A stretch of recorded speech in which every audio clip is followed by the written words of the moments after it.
Yeah, the community aspect sounds fly. What do you charge for the events? Like someone's coming to an event. What is the cover at the door? Are there tiers and It's VIP tiers. packages? It's Okay. tiers. So I do the early bird at 20. Okay. I bump it 5 every time I reach a certain goal of tickets. So it's just so because I budgeted off the ticket sales as of now. Okay. So 20. That's So not max bad. 35. Max is 35. When we 35. get And there's no VIP packages. nah, We did Okay. it once. we did it once, We saw but how it worked. the main thing is just under promise and over delivering. There you go. Yeah. Yeah. There you go. Now, what about you said there's other Christian businesses there? I'm assuming there's like a vendor area and all Yeah, that I kind got of stuff. vendors. I got food trucks. I Okay. got even my security guard. He's a Christian. He Okay. has like I'm trying to keep it like even top to bottom like Yeah. just Christian. I got my live stream team. I got a sound company. Yep.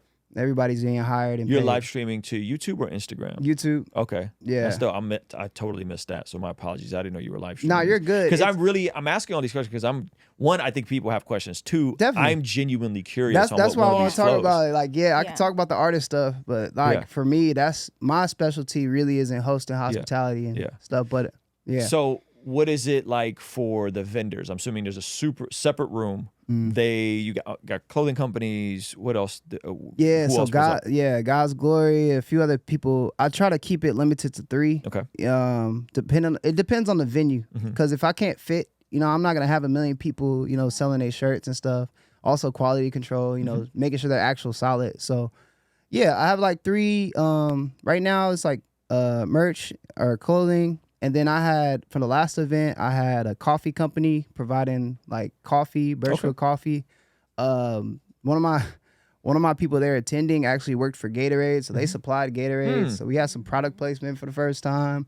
They had food trucks because it's consistent. They could bank on it. Usually I have about 2 food trucks, so they have some variety. Yeah. But I try to, based on the size, obviously, I just don't want to oversaturate and have that. Yeah. stuff. If I'm thinking back, like I'm thinking what 10, 15 years ago before I had kids and I was doing more stuff, like there wasn't the things that we had was like obviously Christian rap concerts. Yeah. You'd have conferences, which were a little different because if you weren't interested in like being in leadership at a church, like you probably weren't pulling up to Catalyst Conference and spending $150 on the ticket.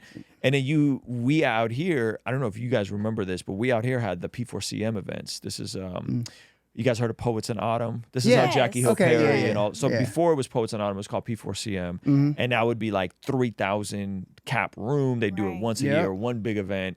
And they would have vendors, food trucks, all these sorts of I things. remember the organizer. I met him. I forget his name, but the dude putting it together, you probably met him. But I remember he said that it started from what he was doing. Started as just a party, kind of a hangout, and then he started adding elements. Yeah, and then they scaled it up. But even in that, what I think is unique about what you guys are doing is that it's not we're all sitting looking on a stage of this elite level of 10 performers doing their Yeah. thing, that it's more community based. Yeah, I'm huge on like just dismantling that stardom mentality that has been created, unfortunately, in the Christian space, where you hide the artists backstage, you put them up on stage, or backstage, you put them up on stage, and then they go back, and you got to pay extra money for access. And I believe personally, it creates an unhealthy perspective of humans, of Christians, and I think that what is also causing a lot of like just misunderstanding. Like when that artist gets caught up in controversy and all this other stuff, we're already holding them on that pedestal. So my event, even I DJ off the stage. Like I don't know if you heard of Boiler Room, but it's Boiler Room is a streaming club platform.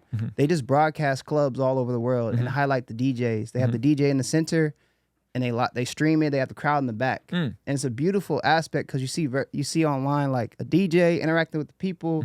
It's a good Is time. the DJ's back and you see the So crowd? the camera's facing the DJ. Oh, it's facing DJ. But the crowd is behind them. Okay. And everybody's like facing the camera. So I've implemented that element in my event where I'm in the center, the crowd's behind me, and we're all just vibing together. Now, are you guys just streaming it to YouTube for free, or are you also charging for It's virtual free. tickets? Yeah. It's free. Shout out Full Sail. There's a sound engineering music production school. Yep, I've And heard of Full Sail, yeah. I've been gracious enough to have some teachers there helping and some students. Now, is the goal to have it at the same venue every single time? No, or it's do you wanna it's a mix it up? pop up. It's a pop up event. We based on numbers, and I just try to keep it at a rate where it's packed. So right now, like I got some advice from different people, and every event I try to like just scale up 50 tickets. Okay. So it started as 100. In September, it was 100. I did 2 events at 100, and then it went viral and started getting crazy. So I bumped it to 2. I was selling that out a week before, so I was like, let me go 250, and then I just progressively build because I'm just heavy on managing little because it could get crazy. Yeah, and I think the end goal too is not to be like super massive. Yeah. Because like even with like those larger conferences and things that you were talking about, oftentimes people don't necessarily get seen or acknowledged as a person. Yeah. And like that's our end all be all. Like we want to make sure you feel seen, you feel heard and feel welcomed as an individual. Yeah. So the goal is to keep it fairly small, but it's kind of like Jesus where he's like, don't tell no one. Like, Yeah, it gets and then crazy. it just keeps growing and growing. I'm like Max would be right now in my head based on what we have to manage between me and my wife, like about 400 or 500, like at max. And even that, I'm like 300 has been a great amount. Yeah. And I've been studying like I was put on to like Roman colonization and stuff like that. The number of influence that you need to like change a city is about 300. So I was like, yo, if I could hit 300 every time and implement principles and speak to them about the gospel, and everybody's like, Orlando is like, Joyful Noise is being talked about amongst everybody. And I'm not even like adding like fluff to it, but people hit me like, yo, like I was getting cut by my barber. He not even Christian, bro. He telling me about Joyful Noise. And everybody's talking about it in Orlando. So are you, in terms of the talk about it in Orlando, you're hoping to keep it in Orlando, or you want to expand it outside of Orlando? I want to expand it, but it's more in a, I guess for lack of better terms, like a church planting sense. Like just go into cities, teach them the ideal of how I'm doing it, and give them the sauce, the blueprint, and then throw an event to show them. So next year would be when I kind of like campaign it and take it to different cities. But definitely want to like stay local for the sake of us just enjoying like being local and hanging out and building with the city. Because I'm even talking to hotels, restaurants. Like one thing as I study clubs is like clubs are essential to cities. Like it brings people to the city. Like it's building like relationships amongst other businesses. And I want that for the Christian space. Like I want us to be respected amongst the city because we're meeting a lot of needs. Because I'm getting a bunch of people. So attention and gathering is like, what else can I do with this? Okay, maybe Joyful Noise can now have an outreach event together, and we're teaming up. We're bringing the churches together. Like I want to continue to utilize that community aspect and really reach the city. How much time are you spending speaking at these? Because I know you said you got specific things you say. Yeah. And when you're speaking, is it just like instrumental music tucked behind you, or is it like completely silence? I'm curious about that. Sometimes I forget to play the music in the back, but like in the beginning, usually I lower the music and it's like a 5-10, like, mini encouragement. Like I make sure the scripture, like I share every event. I made it like intention. Like I share Psalm 100 as a full, because I feel like it explains everything, the whole mission statement really. Yeah. I read that in the beginning. I read it in the intermission because some people come late. And then at the end, it started as us just sharing a thank you and a testimony, but Holy Spirit moment, like Holy Spirit really pushing me to like share more. I really am getting more prompted to at least give people like a call to Jesus. Cause and I want to say this too, all the pushback and comments and all that stuff, I love that stuff. If there wasn't any pushback, I can't get better at this. Like you gotta have some iron, like iron sharpens iron, the real iron, like some resistance. So I love the resistance. And I think one thing that people have been calling me to do is like, you do have to give them that call, that opportunity to like surrender to Jesus. And I've been working on that because I don't want to just do it how I've seen it. Yep. But at the end of the day, like there are people coming, like some people coming from club culture and broken situations where at the end, what I do right now is I have everybody pray for each other, or I pray for 1 or 2 people that have like a special like prayer request. And that's been very powerful. And it's been cool. Like it's crazy. You just don't know what people go through. So like it was the 3rd event. Man. Somebody came, they're like, yo, my house just burned down. They're just here trying to meet with people and just get away. Lost all their musical stuff. Yeah. Somebody's like, yo, I just survived heart surgery. Somebody was like, man, my cousin's in a coma. We're praying for each of those people. And I'm just like, man, if I'm going to do this, I'm going to be here all night. So it's like you don't know what they're coming to this moment with, but they are all looking for that encouragement. But to answer your question, I'm still figuring it out, but I try to keep it brief but intentional.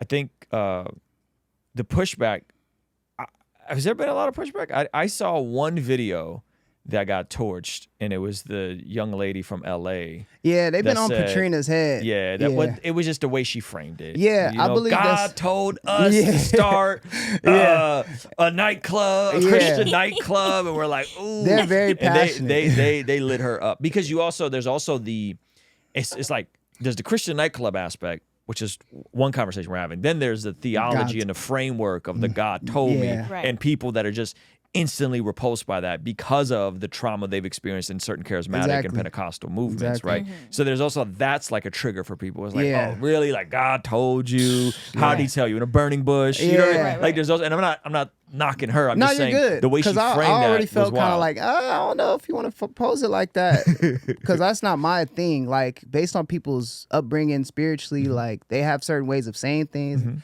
I think, people are definitely triggered. If you look at our comment sections, I've learned that a lot of times people that are in the comment section, it's like if you get put on blast, like in public, you feel like you have to defend yourself. So you get both ends of that in my comment section. Somebody says this isn't godly, then somebody responds to them and saying, no, shut up, you're not godly. The next thing you know, they're like going at it, and then vice versa.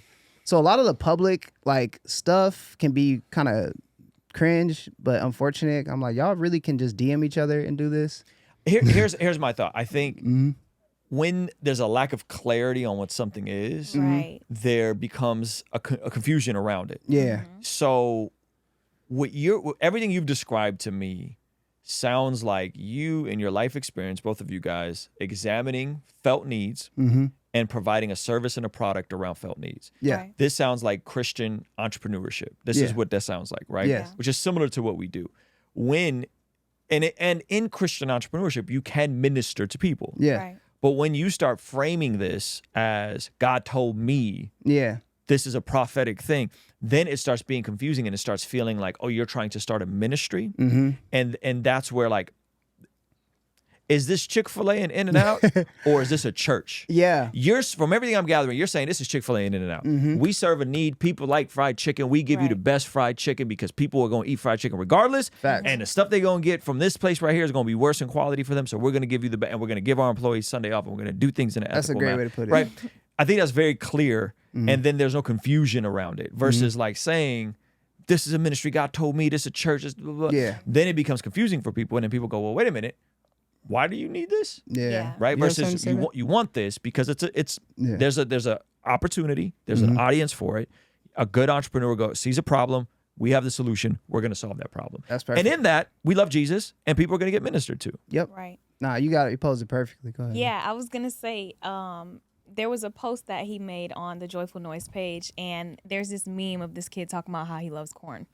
And he's like, everybody doesn't have to like corn, but at least try it once. And I think it's beautiful because it's like, this is here and it's available for those who want it. We're not trying to force anyone into it. And we're not trying to say this is the end all be all need, as you're saying. And even to the last point you were just saying about the comment section, when he has such a heart for reconciliation, like, the Lord knew that I needed this man because he's helping me to develop that within myself. But when people are going crazy in the comments, he'll inbox them and he'll be like, okay, like, let's have dialogue. Like, he doesn't run away from the fight. And he also doesn't run to it with like this angry, mean face. He comes to it with the sword, the word of God, and with a heart of compassion for that person. He really does live out like, forgive them for they know not what they do. That's good. And so as he has this dialogue with certain people that come up to him personally, he'll even offer them, like a free ticket. Like, you can come see what this is about so that you can get that clarity and that understanding. And I'm not saying he's giving free tickets to everybody who wants to argue. Yeah, I know, right?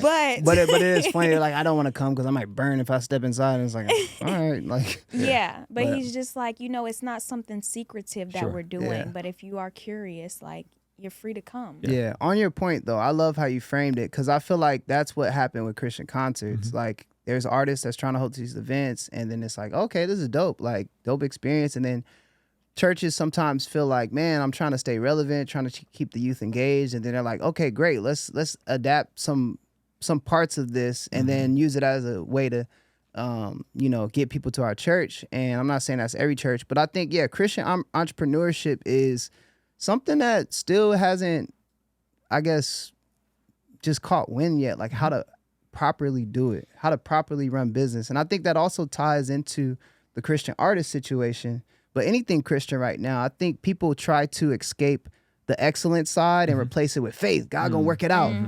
But man, the faith in just the discipline that comes from our faith and the excellence that the Bible actually instructs us to provide is causing us to have better business. And I think not enough people are working hard to do that.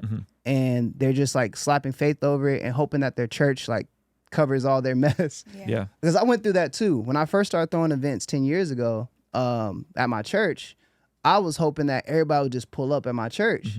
And then when they didn't pull up, I was like, man, bro, they don't get it. Like, man, like I got this party or I would do an event and it's tied with my church and there's like 100, 200 people there. And I'm like, dang, everybody came because I got this great event. And God was humbling me out because that's how I tried to do it more independent. Less people would come to the point I was throwing parties where it was like 20 people. And I had to learn to be grateful for that. Because I was like, these are 20 people that actually want to be here. And 10 years later, I've progressively built that. So everybody's seeing kind of like what's came to surface from me working on small parties that actually meet needs. And actually I'm tending to people and showing hospitality. So I think that is a great point. And that's what happens a lot of times is people get the ministry aspect confused with the business.